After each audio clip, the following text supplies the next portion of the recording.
Nou ja, meneer Barnard, vandag praat ons met nog 'n entrepreneur en ek dink hierdie gaan dalk 'n interessante een wees. Ja, dis ons 'n voorreg om vir Willie van der Heever te hier in die ateljee van Impie Canvas, klein begin, canvas tente in Potch en Noordwes en nou prof internasionaal reg oor Afrika, Amerika. Hier vanuit ons agterstoep. Ja, so baie klein begin, nou baie groot, so is ons 'n voorreg om vir Willie saam met ons in die ateljee vandag te hê.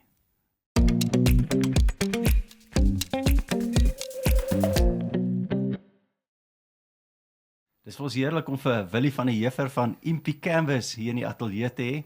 Willie, baie dankie, baie welkom hier by ons. Dis altyd vir ons 'n voorreg om 'n entrepreneur, besigheidsman uit Potch uit hier te hê en bietjie met ons te gesels en te deel met ons. Maar voor ons nou al ons moeilike vrae vir jou vra, kom ons begin by 'n maklike ene. Vertel so 'n bietjie van Impie Canvas, waar kom dit vandaan, waar dit begin? So, en jy kan eintlik maar die geskiedenis so 'n bietjie met ons deel. Jaco, baie dankie. Impie Canvas, die besigheid self het begin, is die geregistreerde besigheid het begin in 2018. So ons het hom so afgetrek so 2 jaar voor COVID wat 'n wonderlike challenge was. En dit het maar begin uit 'n liefde uit vir die buitelewe. En dit het ook nie begin met tente nie. Dit het begin met 'n boswa. Dit het regtig begin met 'n boswa. Ek is nie iemand wat hou daarvan om in 'n klein boswa te slaap nie. So toe sê ek nie ons gaan 'n boswa bou. Maak jy maar jou eie. Toe bou ons eie boswa en dis waar die hele ding begin het en die hele, jy weet, die opgewondenheid van die dinge mekaar sit en om te laat werk en hy werk en dit lyk goed was nogal 'n baie goeie ondervinding geweest en daarvan af het ons besluit om in die canvasbedryf in te gaan en dan ook te kyk na tente, kleiner kamptente en vinnig het die mark ons begin stoot in 'n rigting om te sê daar is ander geleenthede in canvas wat aansienlik beter geld maak en ook natuurlik wat vir jou buiteland oopmaak en dit is waar Impie Canvas basies begin het. Ons het begin by 'n boswa en vandag doen ons tente. Doen jy nog steeds die boswa? Want ek nie eens geweet van die boswa nie en ek Nee. ek is 'n ou wat hou van kamp en ek is hier in Potch en so is die boswa daarmee heen. Is daar te veel kompetisie by die boswaans en baie minder by die canvas? Die boswa is nog daar by die huis. Ek moet sê die tent is nie meer op die wa nie. So nee, ons is nou nie meer bo op die waans nie. Ons is nou 'n bietjie meer gemaklik in die karavane. Maar nee, die boswaans, ons is glad nie meer in die bedryf van boswaans nie, glad nie. Ons is nie meer daar nie. Alhoewel ons wel 'n kampafdeling het, maar dit is nou op ons nuwe been wat ons het, Impie Outdoor. Daar gaan ons kampgedeelte natuurlik begin in die volgende paar maande. Okay, baie interessant.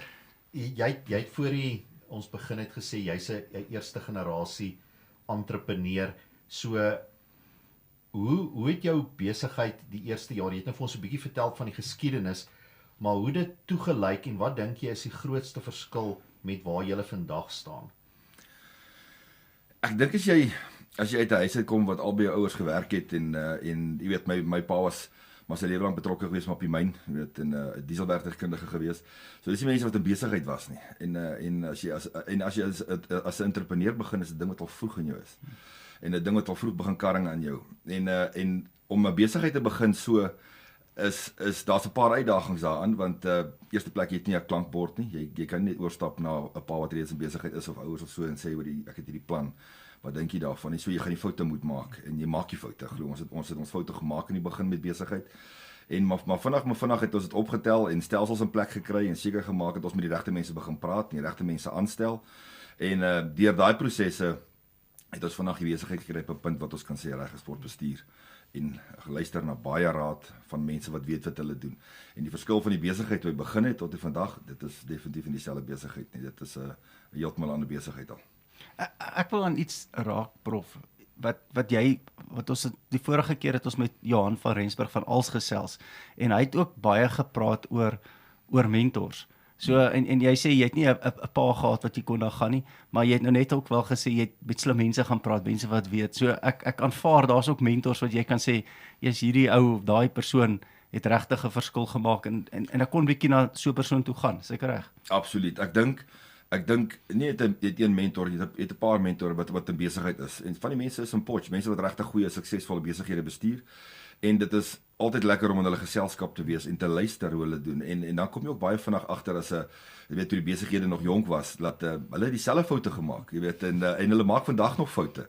So jy is nooit te oud om te leer nie. 'n mentor is altyd iemand wat jy bietjie meer lekker kan klankbord en wat vir jou kan sê, hoor jy kyk hier bietjie hierna en kyk daarna. So om 'n mentor te hê en om 'n paar mense rondom jou te hê wat in besigheid is 'n baie groot voordeel. So dat dit dra baie by tot die besigheid en dit haal baie van jou foute uit. Willie, jy het nou 'n baie belangrike ding vir my dink ek gesê en dis wat jy gesê het en besighede, suksesvolle besighede maak vandag nog foute. Weet jy moet weet dis nie smooth sailing nie en ek dink Warren Buffett het oor beleggings gesê solank jy net meer kere reg is as verkeerd. Ja, Is jy op die regte pad. Absoluut. Ek hou daarvan om 'n bietjie te kyk na Richard Branson ook. Ek sien hom as die ultimate entrepreneur in die wêreld. Jy weet hoe hy so goed begin het, maar as jy eers kyk hoeveel foute hy gemaak het in die begin, hoeveel besighede toegemaak het van hom in die begin, dan laat dit jou leer dat as jy 'n entrepreneur is, moet jy nie toelaat dat daai goed jou potjie nie. Moenie dat daai goed jou op die grond neersit en dan dink jy nie is onsuksesvol gewees nie, want sukses word gemeet in verskeie maniere. Maar om jy regte goed te doen en om seker te maak dat jy met die regte mense praat is van baie groot belang.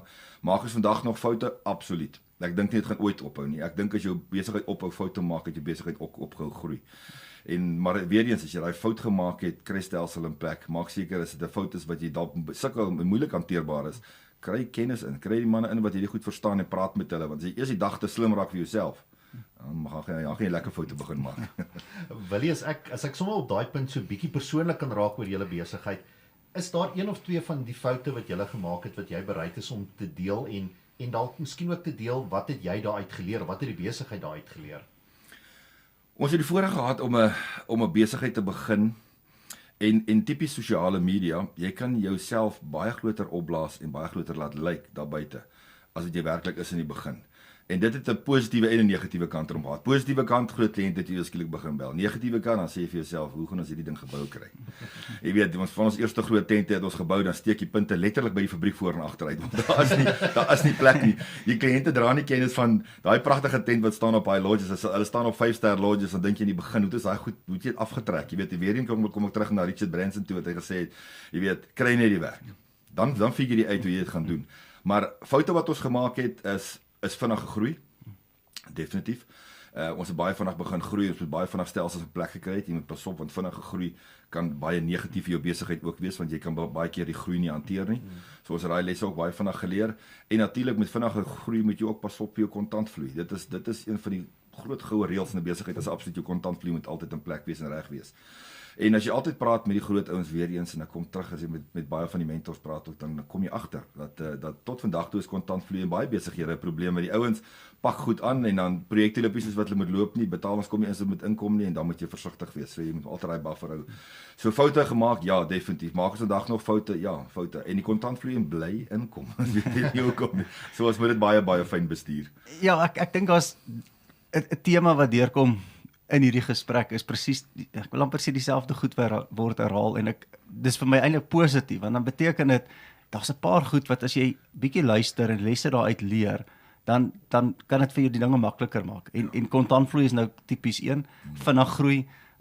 Een van die mense het ook gesê partykeer moet mens nee sê vir besigheid, net om te sê maar jy kan net nie alles vat nie. Jy gaan jouself in die moeilikheid in ja sê maar jy is so desperaat en ek dink veral in die begin as jy besigheid jy wil nie nee sê nie, dit voel nie reg nie.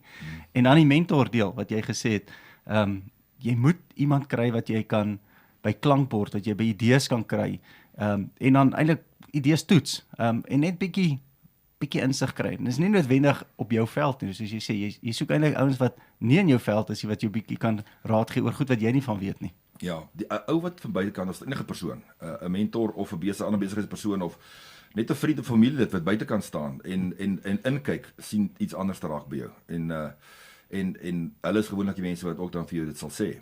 Jy weet, en jy moet kritiek as dit kom by besigheid baie positief opvat. Mense wat dink hulle probeer slim hou en nie kritiek reg kan hanteer nie, is 'n baie groot fout. Jy weet, jy moet kritiek regtig goed kan hanteer en goed daarna kan kyk, want as jy raad en kritiek nie reg gaan hanteer nie, dan maak jy jouself oop vir 'n ander moeilikheid ook daar. Maar dink jy daar sekere eienskappe wat suksesvolle entrepreneurs onderskei van die wat dit nie maak nie? Iets wat maak wat dit anders, dink jy dis net partykeer the luck of the draw? Een ou maak dit en die volgende ou nie? Of dink jy daar's iets wat die ouens onderskei? Ek dink dit wel so, ja. Ek dink luck of the draw wat jy genoem het. Baie mense sê dis geluk, maar jy het ook jouself in die posisie geplaas om my geluk te ervaar het. En as ek kan terugkom vandag met 'n staaltjie, as ek het 'n onderhoud gekyk met van Skalk Burger se ma se saam rugby gespeel het oor see. En die rede hoekom ek hierdie ding inbring is ek dink 'n entrepreneur word in 'n mate ook gebore. Ek dink dis 'n ding wat van vroeg af in jou lewe gebeur en iets wat jou prikkel van vroeg af.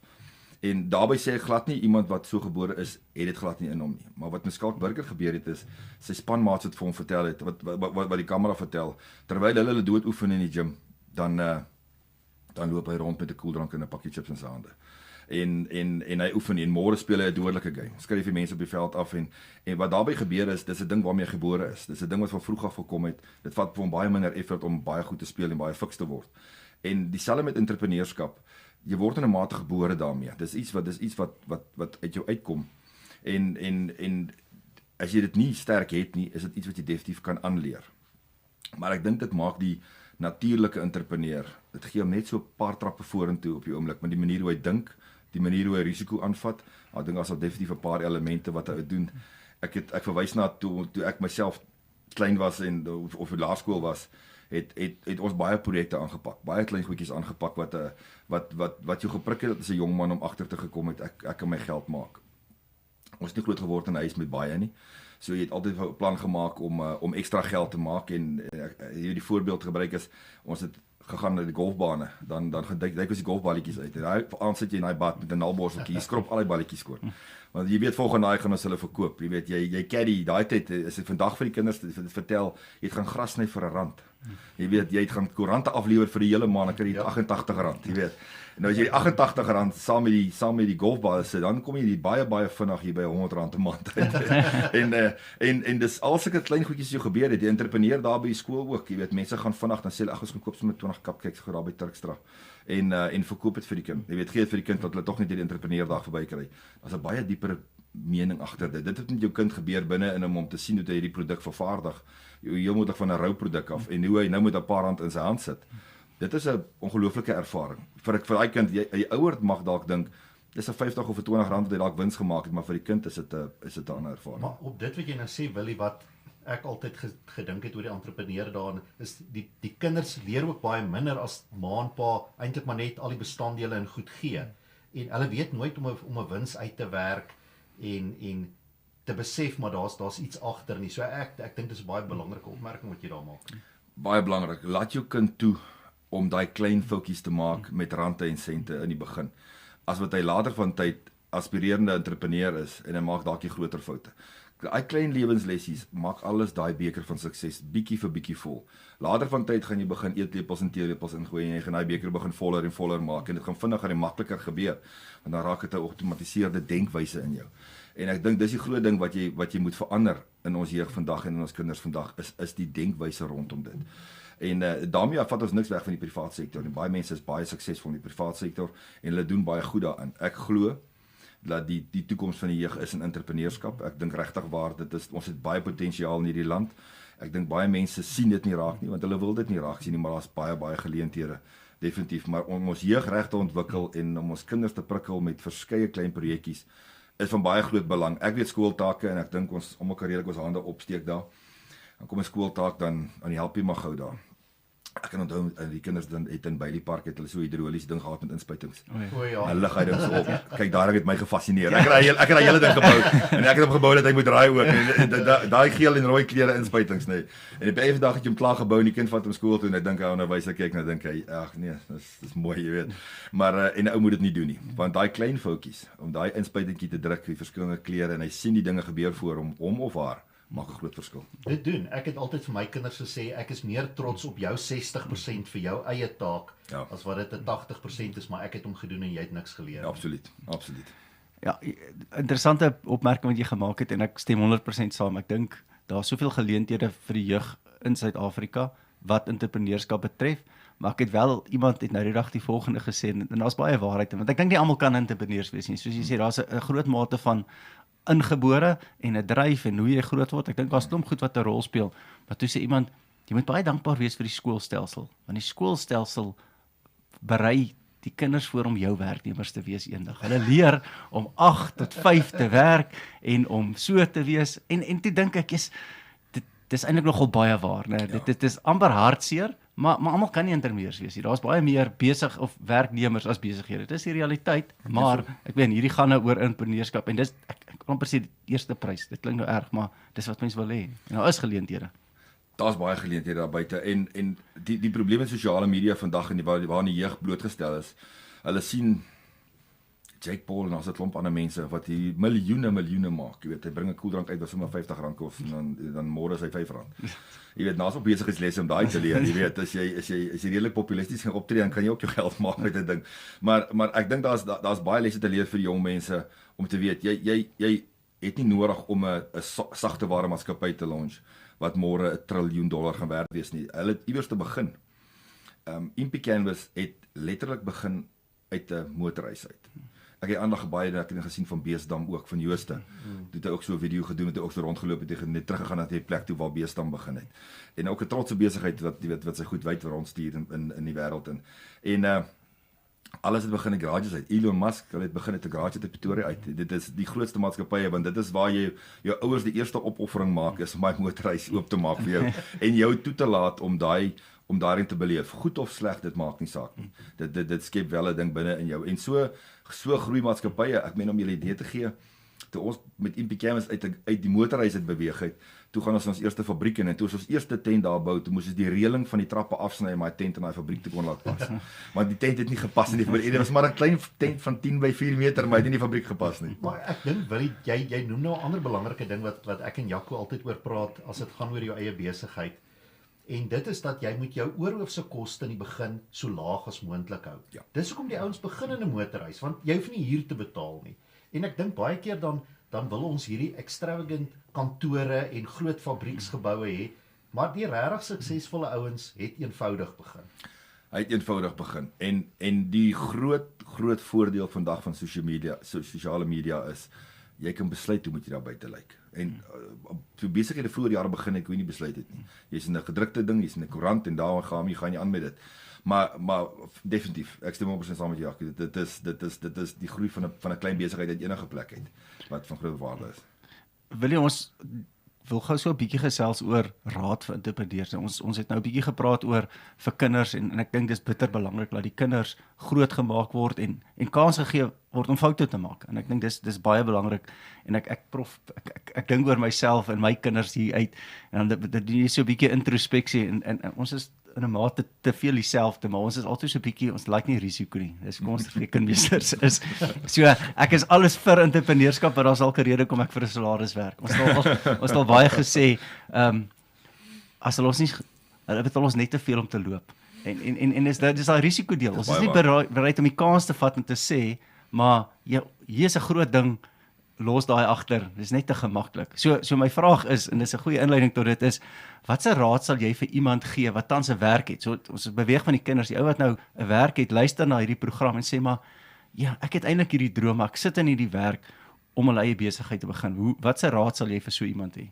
Het jy raad vir so iemand? Dis dalk nou 'n moeilike vraag. Ja, ek dink die voordeel van baie klein besighede wat begin is, hulle het nie 'n finansiële agtergrond nie, so hulle kan nie gaan skuld maak nie. Ek dink dis 'n baie positiewe ding. Ek dink die bank kyk so na jou, dan die ou wat saam met jou begin werk het, sien jy het 'n nuwe voertuig gekoop, maar ja, wat is die rede kom ek as jy eienaar nog nie eens 'n voertuig kan koop nie. En ek dink een van die groot dinge is hou jou risiko so laag as moontlik. As jy 'n goeie besigheid wil begin 'n besigheid wat werk met 'n deposito. Want as jy 'n deposito het, daai deposito betaal heel moontlik klaar die insette. En dit vat jou risiko weg van as die kliënt dalk nie 'n finale betaling doen nie. Nou dis nie moontlik in al die sektore natuurlik nie. Baie van ons sektore is van die besighede is 'n ding wat jy diens moet lewer en dan word jy betaal.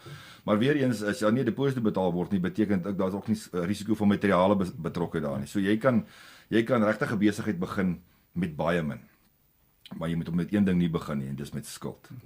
En as jy gaan eerlik wees en jy gaan hard werk en jy gaan 'n goeie diens lewer en jou kliënte diens lê op die heel einde van die bottom line, nie van jou finansies nie, van jou besigheid, kan jy nie 'n fout maak nie. Jy kan absoluut nie 'n fout maak daar nie. So, dis diep hier so, prof. Ek weet jy so diep ou die Willie, voorlaaste vraagie. Wat sou jy sê is belangriker vir entrepreneurs? Harde werk, netwerke, geloof, tydsberekening of geluk? Ek dink as jy weet op TV het jy op 'n stadium 'n program gekry as jy letters so gemeng op die bord, dan sê hulle hoe jy met woorde uithaal. So ek dink as jy daai klomp woorde vat en jy gooi hulle saam, sal dit ook werk, want ek dink hulle loop absoluut hand aan hand. Om seker te maak dat jou besigheid 'n sukses is. Jy gaan jou goed hê wat jy in moet glo. Jy moet seker maak waar staan jy in jou geloof. Wat se geloof jy ook al is. Jy moet seker maak waar jy staan met jou geloof. En die mense rondom jou, die mense wat jou gaan ondersteun. So om terug te gaan na daai 4 woorde toe, nee, met hulle meng. Want hulle almal dra by tot groot sukses. Jy gaan definitief nie een keer uithaal daar nie. Okay, ek was gesels verskriklik lekker en dit is altyd die probleem met hierdie program. Ons praat so lekker, mense wil net aanhou praat. Ek hoop die luisteraars en die kykers wil ook aanhou luister, maar eers moet ons seker tot op einde kom. So my laaste vraag, as jy 3 en dit kan meer wees of minder wees, praktiese wenke het vir jong entrepreneurs, wat sou dit wees? 3 praktiese wenke. Glo in die produk en die besigheid wat jy begin. Weet dat jy die produk en die besigheid verstaan. Moenie net 'n copycat wees nie. Ek dink verstaan jou besigheid baie goed nie. Glo in die proses wat jy gaan aftrek en in jou as persoon en die mense wat rondom jou is wat ook glo in jou. Daai is van baie groot belang. En die derde ene wenke, ek kom weer terug na die kontantvloei toe, maar ons gaan hom nie 'n derde een maak nie, maar definitief 'n mengsel van goeie bestuur. Dit is ek dink daai 3 punte om jou kop neer te sit en nie van die hand tot die mond te leef nie. Moenie vandag geld kry en dit vandag gaan brood en melk koop met dit nie.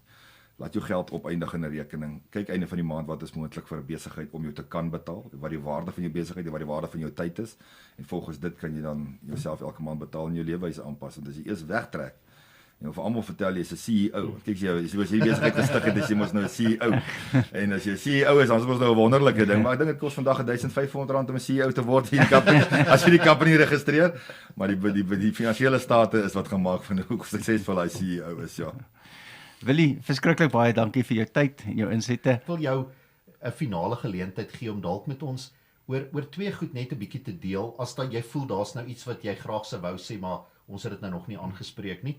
Die een is net so bietjie rondom, hoe het julle by internasionale besigheid betrokke geraak?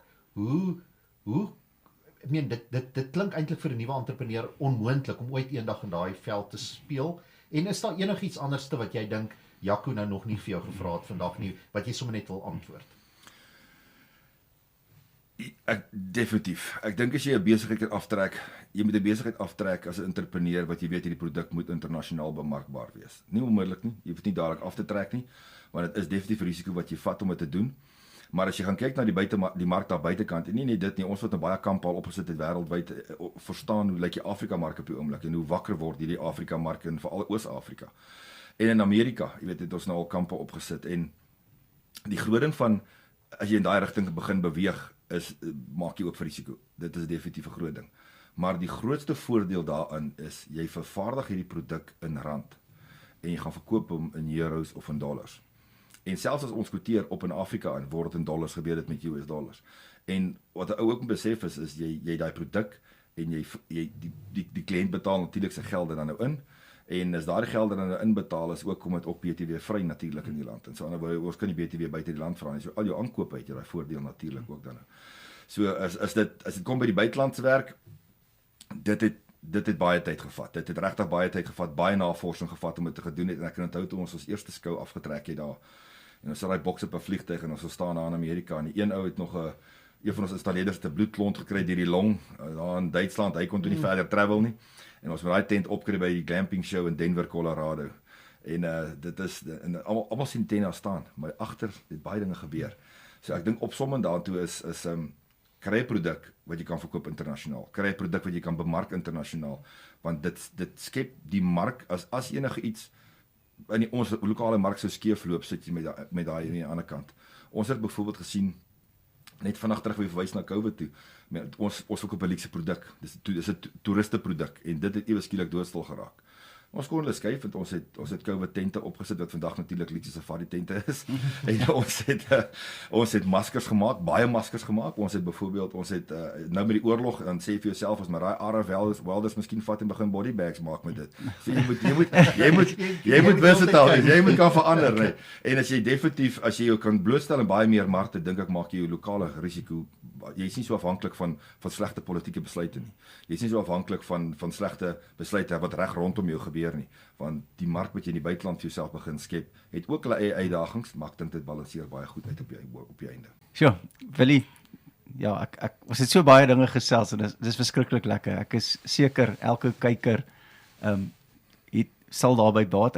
Ek selfs gesê ons twee, as ek nou hier net sit en dink die goed wat jy sê, dan dink ek by myself, daar was 'n foutjie wat jy met jou kinders gemaak het en mens moet so 'n bietjie meer laat gaan. Hulle praat ons van die helikopter era ouers wat so die hele tyd in beheer wil wees en ek dink dis baie keer toe ons kinders was, het ons ouers so 'n bietjie meer laat gaan en dat ek meen ons op ons eie baie dinge en ek dink daar's positief daarin en mense moet dit besef en dink ja, ons moet geleenthede skep vir ons kinders, maar nie oorneem nie. Daai entrepreneursdag, selfs dit die projekte. So ja, baie dankie vir jou tyd, jou insette. Baie sterkte vir julle besigheid en dankie dat jy die tyd gevat het om met ons te kom gesels. En ja, in die toekoms sal ons sekerlik weer met jou gesels. Baie dankie. Jaco, baie dankie. Baie dankie Jaco. Dankie Willie en ons hoop dat julle hierdie uitsending net so waardevol soos ons gevind het.